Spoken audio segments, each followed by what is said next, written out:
At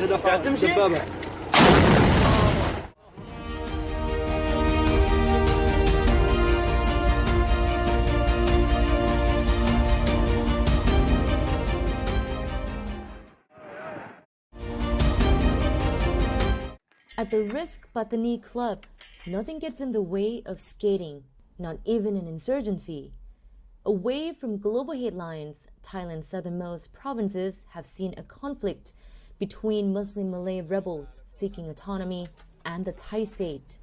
It has left 7,000 people dead since 2004, the majority of them civilians. But a young generation from the troubled deep south are determined to reclaim a space from violence. จากเมื่อก่อนคนเล่นน้อยๆครับ Back in the day, there weren't many skaters, but now with the help of social media, more people are into it. มีคนมากขึ้น Patani isn't as มัน scary as ไม่ the ได้ media น่ากลัวอย่าง portrays ที่ it คิด all ครับ these years. ส่วนใหญ่ Most คน people ที่ who have come here to visit มา want ปัตตานี to ครั้ง come แรกแล้ว back. Thailand colonized the Muslim-majority Deep South in 1902.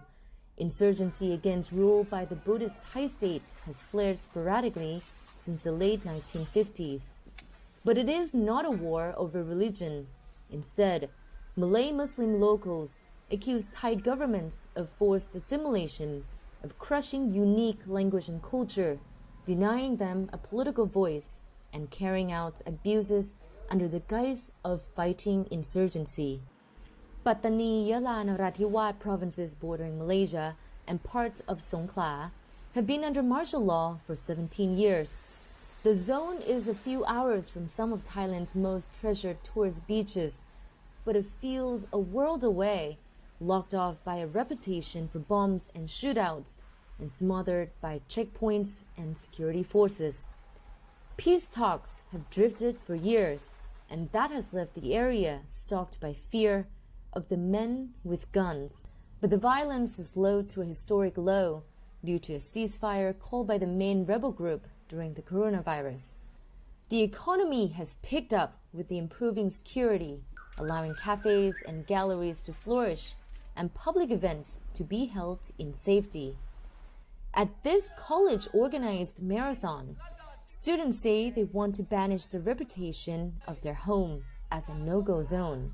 I want outsiders to experience Patani for themselves to find that it's not as dangerous as they think. If you live in the southern provinces, you find that security has been part of life for so long that it's becoming normal.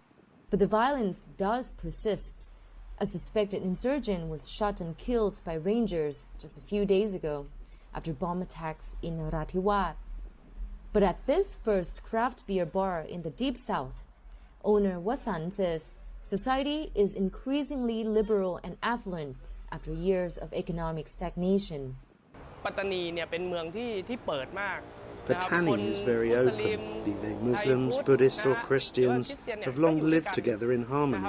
There's enough space for everyone to practice what they want, as long as we respect and love each other. Their lives may be framed by violence, but a new generation is determined not to be defined by it. Flickers of hope from Thailand's forgotten conflict zone. Wichitra Dungdi for VOA News, Pattani, Thailand.